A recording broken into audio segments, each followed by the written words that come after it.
lucky boy that I am, just before Christmas, I picked up U-Boat, the board game.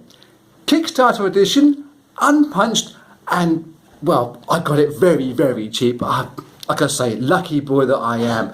Now, I can't review this game because, well, it's been reviewed by many other people. Let's just say it's a great game, really good fun. I've played about 8 or 9 different missions on there, had wonderful fun with it, on my own, with a funny lady, with friends coming around, including a guy that actually did go on, not the German U-boats, but a British U-boat, and was stationed on one of those for a number of years. So he knew what he was talking about, and he did help us out with a few good stories and a few good ideas tactically as well, which did actually work out nicely.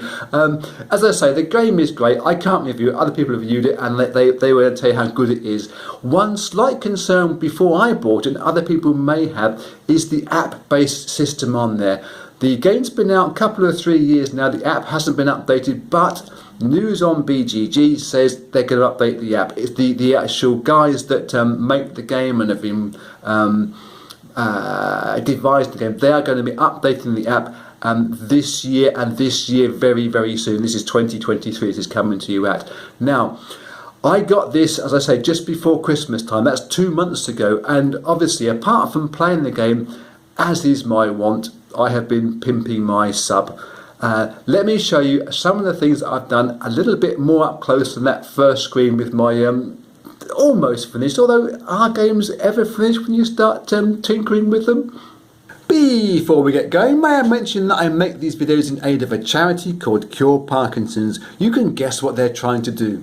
There's a link to them below this video and one in the banner on the channel page. If you happen to have a spare dollar, euro, yen, yak, or the budget of the Kriegsmarine, I'm sure that they would appreciate it. So as you may see on here, this is the aft section of one of the 3 sections of the boat. It's different to how it comes out of the box. What I did as a longevity decision, I painted the edges of all the pieces of cardboard because they were just bare cardboard from good quality stock, which can suck up moisture. They can, I suppose, get damaged and fray, whatever it was. So I painted them with PVA glue. That was a laborious task, I've got to say that. Running a string of that around, rubbing it in with your fingers, too much like hard work, but I think it was a necessary job to do. I also painted the upper and lower edges of the section with acrylic black. Now, because I realised that was going to be a laborious task, I managed to find an acrylic marker pen. It paints with acrylic, but with the ease of a pen. That saved me so many hours just running around there with a big fat pen. I'd recommend that you use that if you're going to do that as well, to add that bit of style, because I think the plain grey cardboard really didn't finish off what is a very nice model. The people made this game took the time to put lights up in the roof that you're never going to see ever again, but they did that. They put that extra effort into it. On the sides of the bulkheads, I painted these in silver, figuring it was kind of a bare metal thing. Whether I was right or wrong, I do not know. But lucky boy that I am, as this was a unpunched version, when punching this out, you may be able to see there are doors in the bulkheads. They were just punched out and you chuck them away.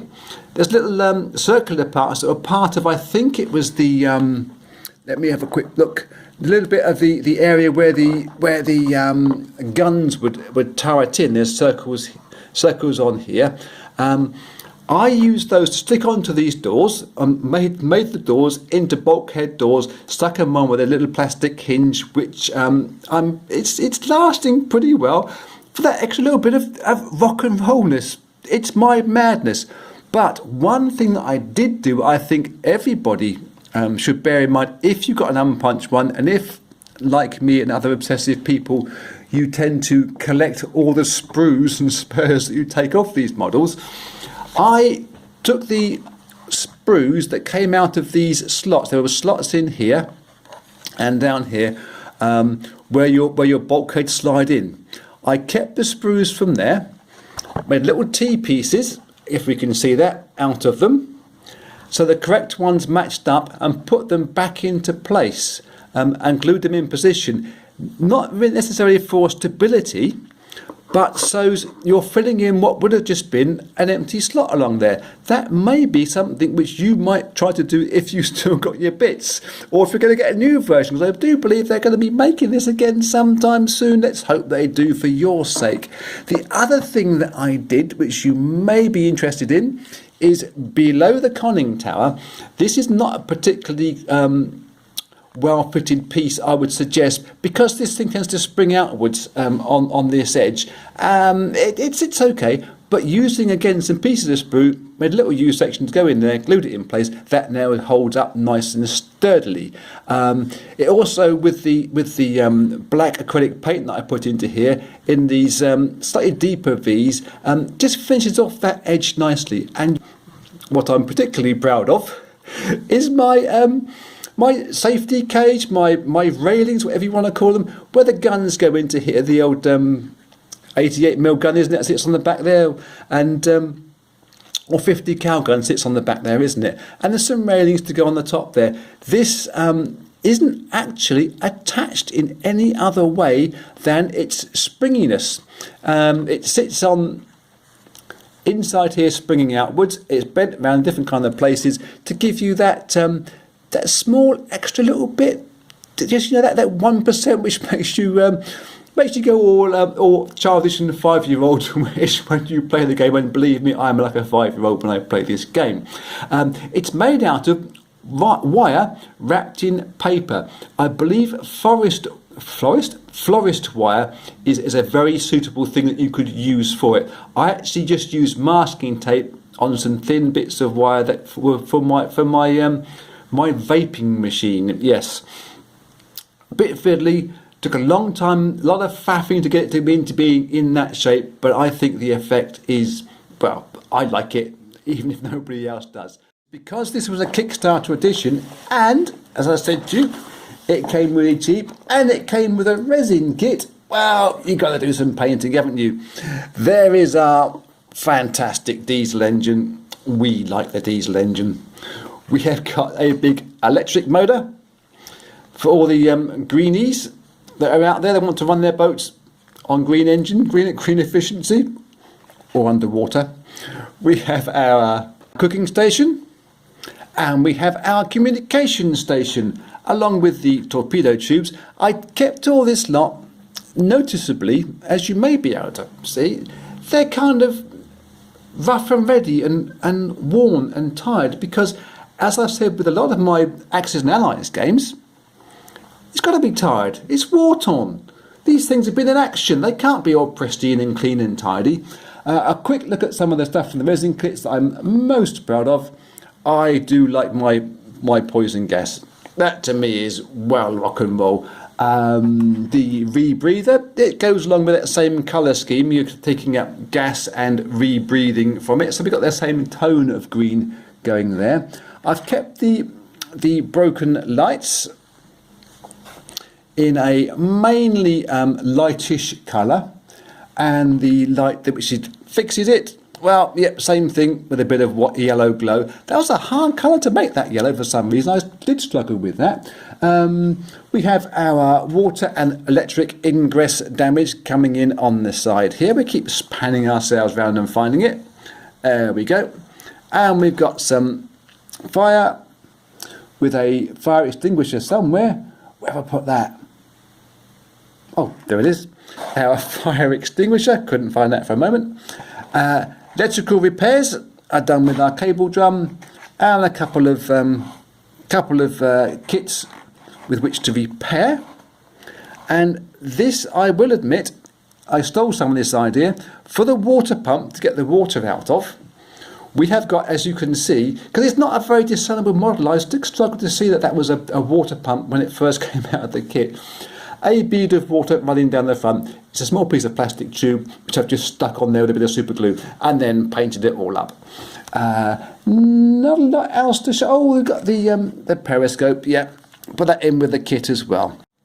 We also have some equipment for the conning tower. That's the bit that sits on top up in there. It does slide in place, no problem at all. The big gun for the front has been weathered and aged and it's got a bit of sea rust on it and a bit of muck. And obviously to go in the back of this conning tower is that 50 cal gun, which just slips in there around the railings, and the sailors sit in there and do all their work. I went for a opposing colour schemes on the orders and the morale slots. So we have that. So I use him as our morale soldier, and this is our order soldier marker. As for instance, with the guys that I painted, again, you know, they're a little bit tired. They've been underwater. They've unshaven.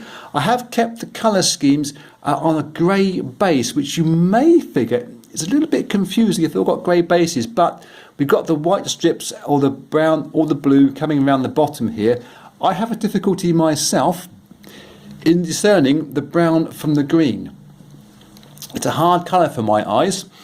So what I have done is on all the green ones painted a small yellow step in front of the green guys. That helps me to remember who they are. I haven't gone for uniforms for everybody, but there's a kind of a theme going on for the people. So for the white guys there, they've all got the same kind of blue somewhere on them, whether it be in their trousers or in their whole suit, or just the dungarees. That's the way I'm sort of keeping these guys in some kind of an order. So, the other important thing I think that I've done with this game, which you may think to do, or it may help you to think to do, is I've sleeved all the cards. I think that's quite important because there's a lot of shuffling goes on with these cards, and a lot of handling goes on with them as well. So I would suggest that you sleeve your cards too. Couple of extra pieces that I made. Let me just reach over to my box. I think some pause tokens for mechanics. There's a couple of them that I made for when obviously repairs get paused. This I found particularly useful because I am particularly forgetful, is an empty torpedo tube marker. That really helped out. I've gone into battle more than once and found I've got an empty tube or two lying around. It does help out, and obviously the reload of 3 guys to reload 1 tube, 3 activations on a track. It can be expensive and time consuming. You've got to plan ahead for that quite as much as quite a lot. We've also got, I've made a hydrophone token as well, for when the guy goes on the hydrophone and he's been activated, he can go back to that for free, as we know in the rules. And a small house rule that I sometimes bring in is the same with the periscope. I figure if you can activate your hydrophone several times with one order, provided you're on target, I think you should be able to do the same with the periscope. That's why that token's there too. So the last thing to show you before I end this video is me lights. I was quite proud of my lights. Made them out of perspex. This is a big perspex strip with some bases. Slips underneath the back of the submarine and lights it up from the rear, because I tend to play this game from the front. Even with 4 people and a long enough table, we sat frontwards onto this game and had great fun doing it. Used a little bit of primer, white primer to spray to give this slight sea effect. Little dashes of blues and blacks to give a wavy effect and some misty effect. When it's lit up, as you saw earlier on, and I'll put this on the gun at the end, it looks super cool. So thank you very much for watching. Until next time, be cool.